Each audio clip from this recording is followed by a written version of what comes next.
इंद्र कहे चतुरानन को सुख, ब्रह्मा कहे सुख विष्णु को भारी, पर तुलसीदास विचार कहे हरि भजन बिना सब रोग दुखारे। नारायण नारायण श्रीमन नारायण नारायण नारायण नारायण नारायण श्रीमन नारायण नारायण नारायण। ओ श्रीमन नारायण नारायण नारायण श्रीमन नारायण नारायण नारायण। ओ श्रीमन नारायण नारायण नारायण श्रीमन नारायण नारायण नारायण। ओ भक्ति नारायण नारायण नारायण नारायण नारायण नारायण। ओ भक्ति नारायण नारायण नारायण नारायण नारायण। जय हो नारायण नारायण भजन नारायण नारायण नारायण नारायण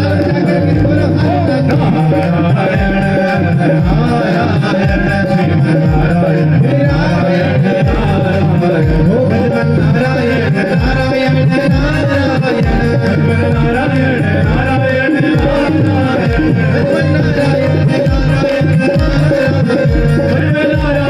नारायण नारायण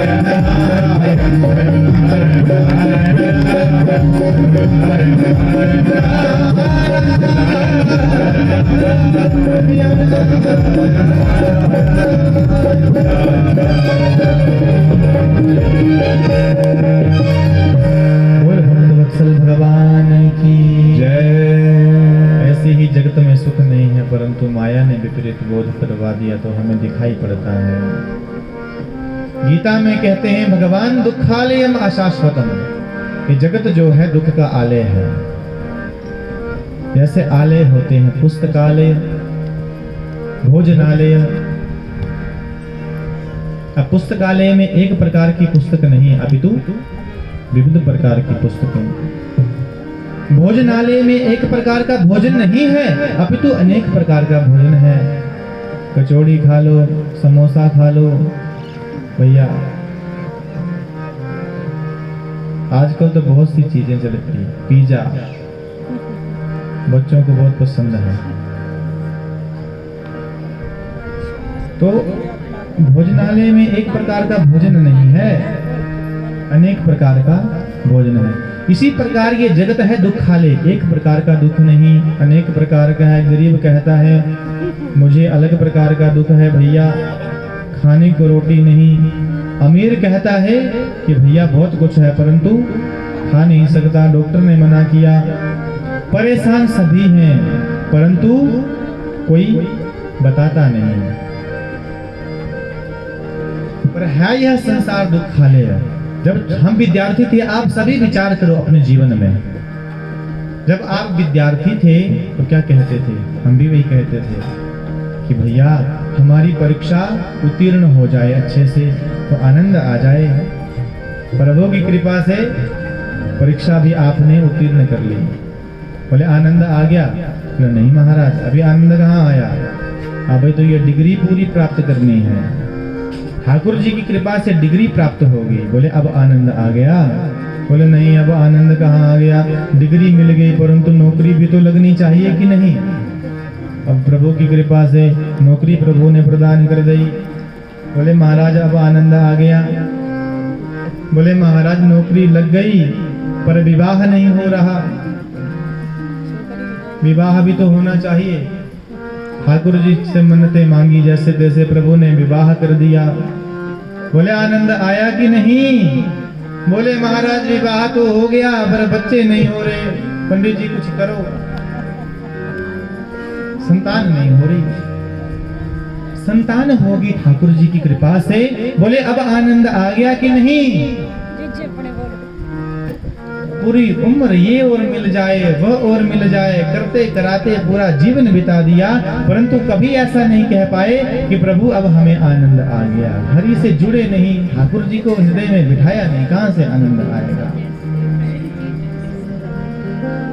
और फकीरों को देखो, किसी बात की चिंता नहीं, फिक्र सबको खा गई, फिक्र सबकी पीर, पर फिक्र की जो फांकी करे उसका नाम फकीर। फकीर वही है जो फिक्र को ही महाराज फांक जाए। चाह मिटी चिंता मिटी, चाह गई मनुआ बेपरवाह, अब जाको कछु ना चाहिए सो ही साहनशाह। अब उसको कुछ नहीं चाहिए, कुछ पाने की अभिलाषा नहीं, ठाकुर जी की कृपा से जो मिल जाता है वही पा लेता है। प्रसंग आता है, नारद जी जंगल में जा रहे थे, नहीं क्षमा करें, भक्त प्रहलाद भागवत जी में प्रसंग आता। भक्त प्रहलाद जी जा रहे थे जंगल में, उतने में जाते जाते एक महात्मा पर नजर पड़ी। इतने मस्त मोटे तगड़े महात्मा आनंद से लेटे हुए, जो चेहरे पर प्रसन्नता की छटा। प्रहलाद जी ने देखा कि महात्मा इतना मोटा तगड़ा और जंगल में लेटा है, भैया इतनी मधुर मुस्कान इनके चेहरे पर है। जाकर के पूछ दिया, महाराज जी नमस्कार। महाराज जी ने बोला, बताओ प्रहलाद। बोले महाराज एक प्रश्न करूं, बुरा तो नहीं मानोगे? बोले नहीं प्रहलाद पूछो। बोले महाराज आप इतने मोटे कैसे हैं? अब बताओ, सामान्य किसी से प्रश्न करो, भैया तुम इतने मोटे कैसे हो? बोलोगे तेरे बाप का खाता हूं जो मोटा हूं। परंतु प्रहलाद जी का प्रश्न, आप इतने मोटे कैसे हैं? बोले प्रहलाद तुमको मेरे मोटे होने पर आश्चर्य क्यों है? बोले महाराज मुझे आश्चर्य इस बात का कि आप इसने कितने घने जंगल में लेटे पड़े हो आनंद से।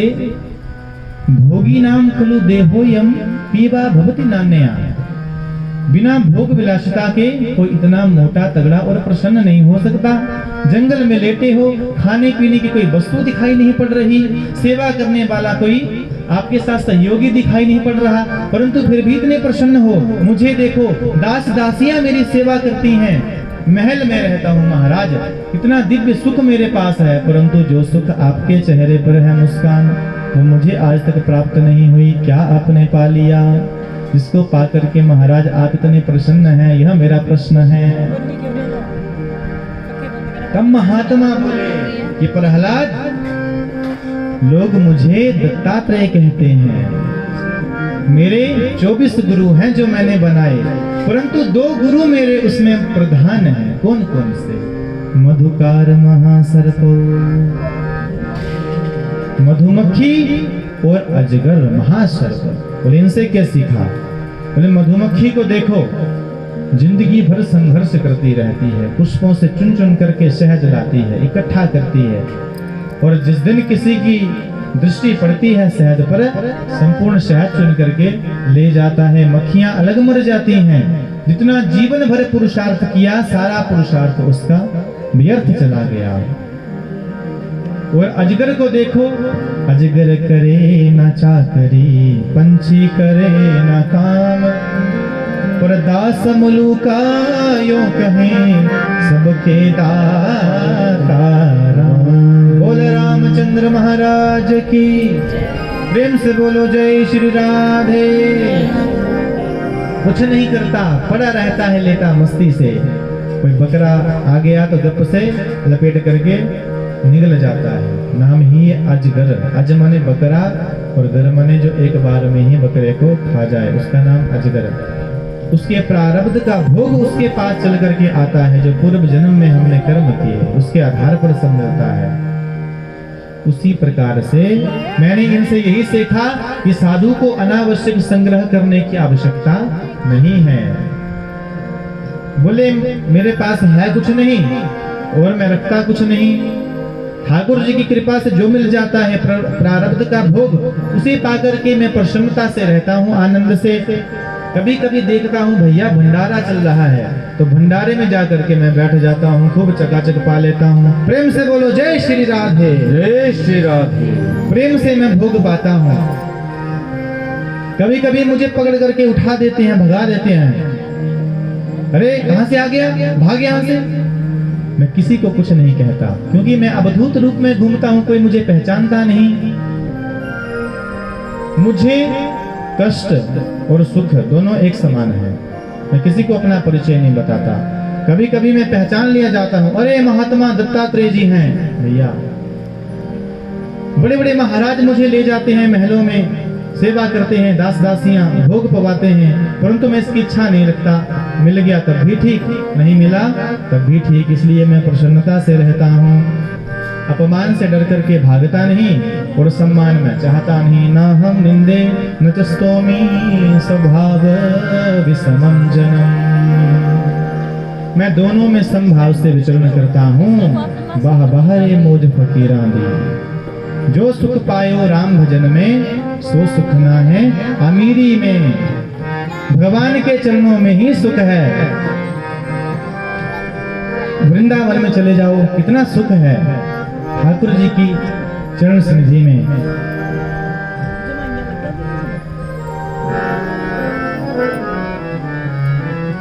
वृंदावन में कितना आनंद है, कितना सुख है। प्रभु की सन्निधि में जब बैठते हैं तो भैया वहां से आने का मन नहीं करता। इसलिए चलिए एक बार प्रभु के चरणों में चलें, वृंदावन धाम होकर के आएं, उसके उपरांत फिर कथा में प्रवेश करेंगे। अरे मैं वृंदावन जाऊंगी, चाहे राखो या मारो। मैं वृंदावन जाऊंगी, चाहे राखो या मारो। मैं वृंदावन जाऊंगी, चाहे राखो या मारो। मैं वृंदावन जाऊंगी, चाहे राखो या मारो। राखो या मारो, राखो या मारो। राखो या मारो, राखो या राधे। राखो या मारो, राखो या मारो। राखो या मारो, राखो या मारो। उनको ही बताऊंगी, राखो या मारो। जाऊंगी, चाहे राखो या मारो। राधे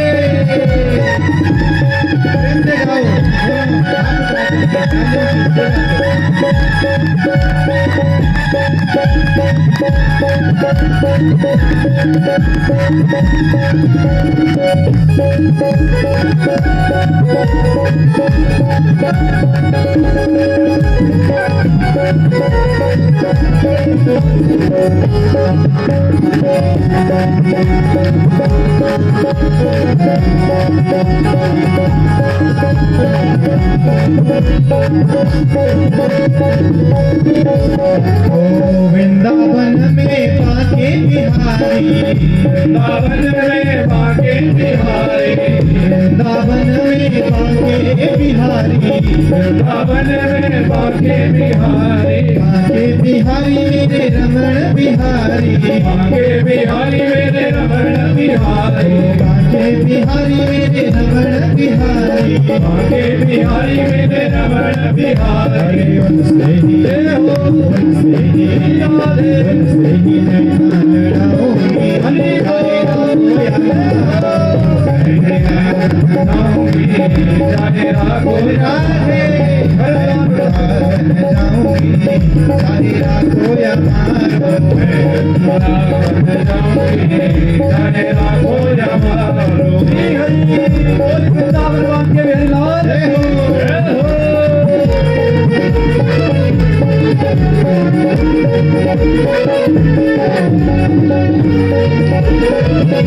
से दोनों हाथ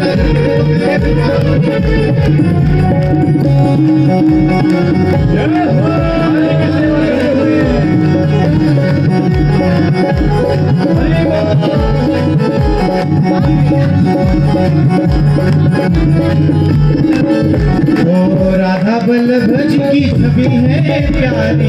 राधा बल्लभ जी की छवि है प्यारी। राधा बल्लभ जी की छवि है प्यारी। राधा बल्लभ जी की छवि है प्यारी। उनको ही झूला झूलाऊंगी, उनको ही झूला झूलाऊंगी।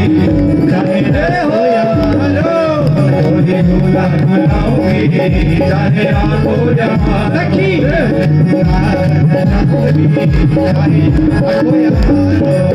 वृंदावन जाऊंगी, चाहे आंखों जमा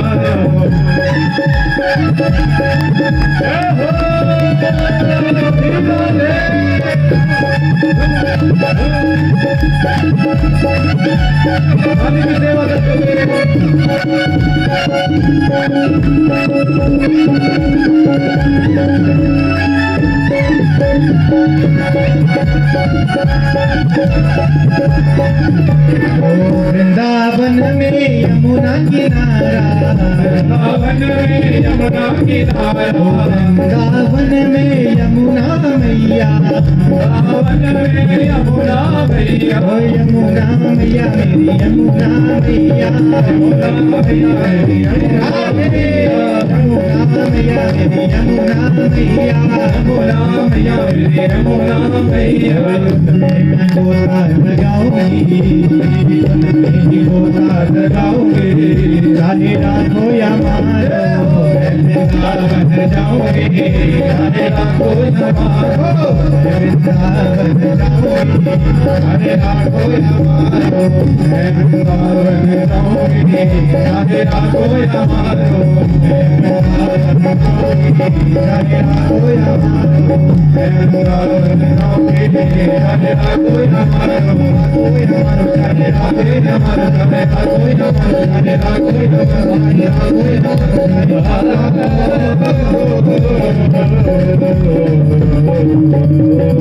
बोल वृंदावन बिहारी नाथ की जय, भगवान की जय। तो जीवन की सार्थकता केवल हरि के शरण में है, हरि के धाम में ही है। बोले प्रभु, विदुर जी ने पूछा भगवान ने संसार कैसे बनाया? तब सृष्टि का विस्तार, सृष्टि की उत्पत्ति बताई। बोले भगवान ने जब सृष्टि के विस्तार का संकल्प किया तो मैत्रेय जी विस्तार से बतला रहे हैं कि भगवान नारायण के नाभि कमल से ब्रह्मा जी का जन्म हुआ। ब्रह्मा जी से कहा आप सृष्टि का विस्तार करिए, तो उन्होंने क्या किया? सबसे पहले 4 ऋषियों को उत्पन्न किया संकल्प बल से। सनक, सनंदन, सनातन और सनत कुमार 4 ऋषिगण पैदा हुए। अब ऋषि गणों को कहा भैया तुम सृष्टि का विस्तार करो। बोले पिताजी हम तो नहीं करने वाले, सृष्टि के अंधकूप में हम नहीं जाएंगे। बोले बेटा बड़े होकर के विवाह होगा, शादी होगी, तब सृष्टि की रचना तुम्हें करनी पड़ेगी। बोले जब बड़े हो जाएंगे तब देखेंगे। उन्होंने 5 वर्ष से अधिक अपनी उम्र ही नहीं होने दी भैया, बड़े नहीं हुए। उनका एक ही संकल्प है केवल हरि शरणम, हरि के दास बन के रहना।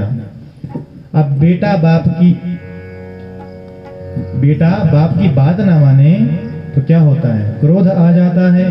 सृष्टि के पहले ही बच्चों ने बात नहीं मानी पिताजी की, नकार दी। क्रोध आ गया ब्रह्मा जी को। उनका क्रोध ही उनकी भ्रुकुटी से कोप के रूप में प्रकट हो गया। जोर जोर से रोने लगे। एक बालक प्रकट हुआ। बोले मुझे नाम दो, मुझे काम दो। बोले भैया तुम बड़े विकट तरीके से रोते हो, तुम्हारा नाम है रुद्र। बोल शंकर भगवान की जय। शंकर भगवान जी का जन्म है। शंकर भगवान प्रकट हो गए। बोले आप सृष्टि का विस्तार करोगे? काम यही है, सृष्टि का विस्तार करना है। बोले आप करोगे? बोले क्यों नहीं करेंगे? बोले करके दिखाओ। महादेव ने तमाम भूत प्रेत डाकिनी पिशाचिनी पैदा कर दी। बोले बस बस भाई हो गया सृष्टि का विस्तार बाबा, बस करो। ऐसी खतरनाक सृष्टि हमको नहीं चाहिए। आराम से बैठ करके आप तो भजन करो। भोले बाबा हो गए भजन में मस्त। ब्रह्मा जी फिर परेशान। पहले बेटे ने बात नहीं मानी, दूसरे बेटे ने सृष्टि का विस्तार किया तो उठपटांग कर दी, तमाम भूत पैदा कर दिए। भैया क्या करें? अब की बार ब्रह्मा जी ने संकल्प बल से 10 ऋषियों को प्रकट किया। मरीचि, अत्रि, अंगिरा, पुलस्त, पुलह, क्रतु, भृगु, विशिष्ट, दक्ष और देव ऋषि नारद। फिर वाणी से सरस्वती, छाया से कर्दम ऋषि। यह संकल्प बल से सभी पैदा किए। और अब की बार विधाता ब्रह्मा जी ने अपने दक्षिण अंग से एक पुरुष को जन्म दिया और वाम अंग से एक स्त्री को जन्म दिया। नाम हुआ मनु और सतरूपा। इनसे कहा तुम अब मैथुनीय सृष्टि का आगे चल करके विस्तार करो। तो स्त्री और पुरुष के संयोग से जो सृष्टि का विस्तार हुआ वो मनु और शतरूपा के माध्यम से आगे बढ़ा। इसलिए हम मनु की संतान हैं, मनुज कहे जाते हैं, मनुष्य कहे जाते हैं। और भैया विद्यालय में हमको क्या पढ़ाया कि हम बानर से मानव बने। अब ऐसी शिक्षा नीति के बल पर अपने बच्चों को छोड़ दोगे? मुगलों ने हमारी सनातन संस्कृति पर बहुत कुठाराघात किया। वो सृष्टि का विस्तार हुआ, हम सब मनुष्य उत्पन्न हुए, महाराज मनु की संतान, मनुज कहे जाते हैं। इन मनु और शतरूपा से 5 संतान उत्पन्न हुए। कौन कौन सी? 2 बेटा हुए, प्रियव्रत और उत्तानपाद, और 3 बेटियां हुई, आकुति, देवहूति और प्रसूति। एक दिन ब्रह्मा जी से मनु महाराज ने कहा, महाराज बहुत बड़ी समस्या उत्पन्न होगी। बोले क्या हुआ?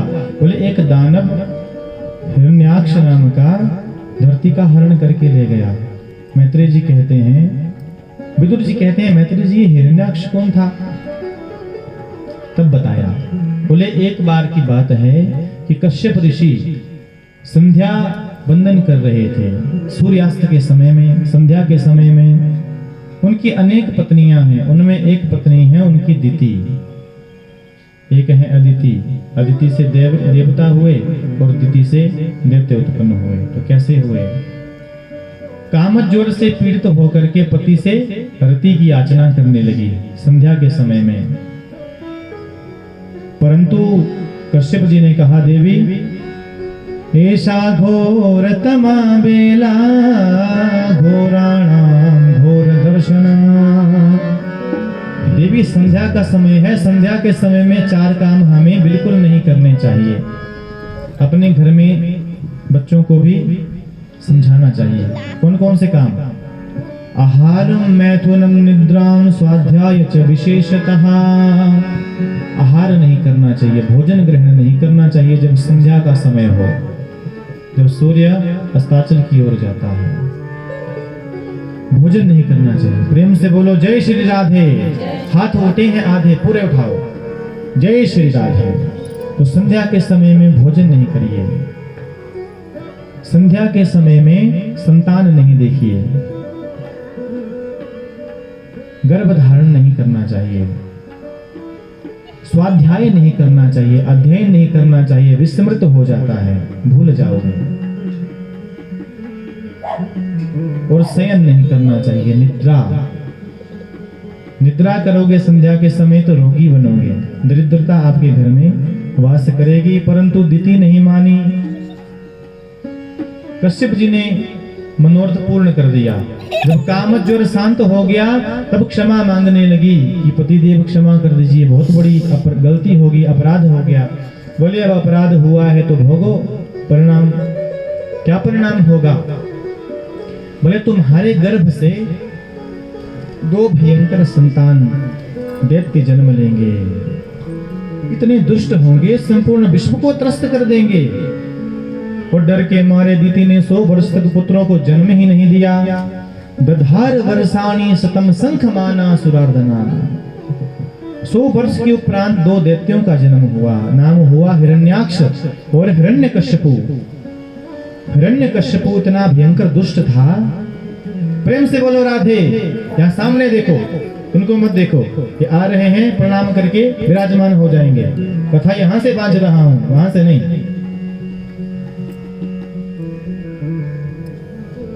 क्या कहा?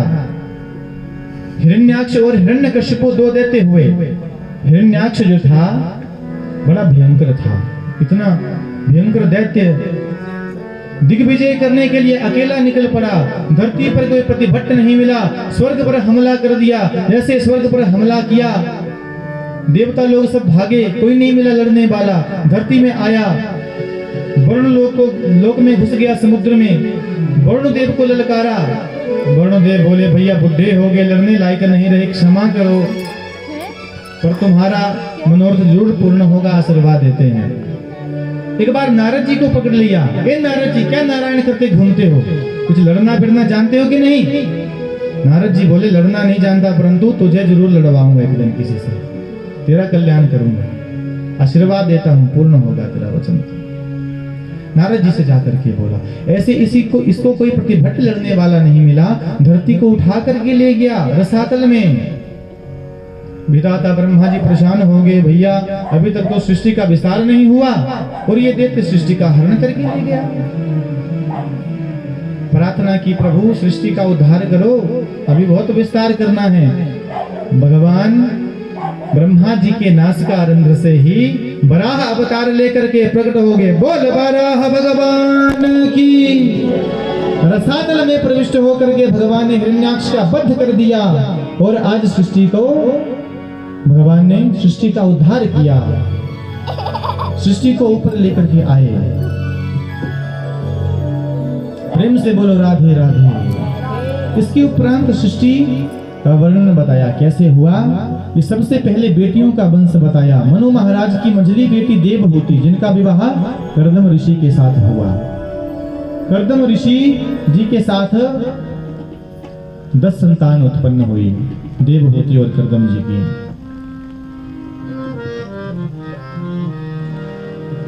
कौन कौन सी संतान हुई? 9 बेटियां हुई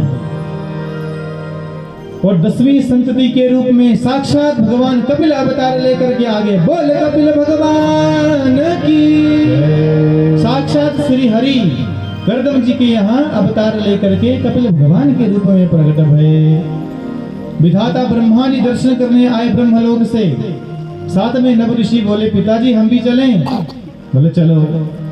10वें ऋषि नारद जी भगवान के बड़े भक्त थे, तो कीर्तन करने कहीं निकल गए थे, वह नहीं आए। नव ऋषि साथ में आगे। विधाता ब्रह्मा वापिस जाने लगे तो कर्दम जी ने बोला कि महाराज आपके साथ 9 बेटा, मेरे साथ 9 मेरे घर में 9 कन्या, बढ़िया जोड़ा बन जाएगा। ब्रह्मा जी बोले शुभस्य शीघ्रम, शुभ कार्य में किस बात की देरी, तुरंत करो। और कर्दम जी ने अपनी 9 बेटियों का विवाह ब्रह्मा जी के नव ऋषियों से तुरंत ही वर्ण कर दिया। अरुंधति का वशिष्ठ से हुआ, अनुसुईया का अत्रि मुनि से, ख्याति का भृगु से, शांत का अथर्वण से, त्रिया का कृतु से, ऐसे करके महाराज अविर्भू का विवाह हुआ पुलस्त से। ऐसे ऐसे करके नव ऋषियों से 9 बेटियों को ब्याह दिया। अब कर्दम जी बोले अपनी धर्म पत्नी से कि बेटियां ससुराल गई, बेटा तुम्हें प्राप्त हो गया, अब हम तो चले भैया जंगल भजन करने। और कर्दम जी निकल गए भजन करने।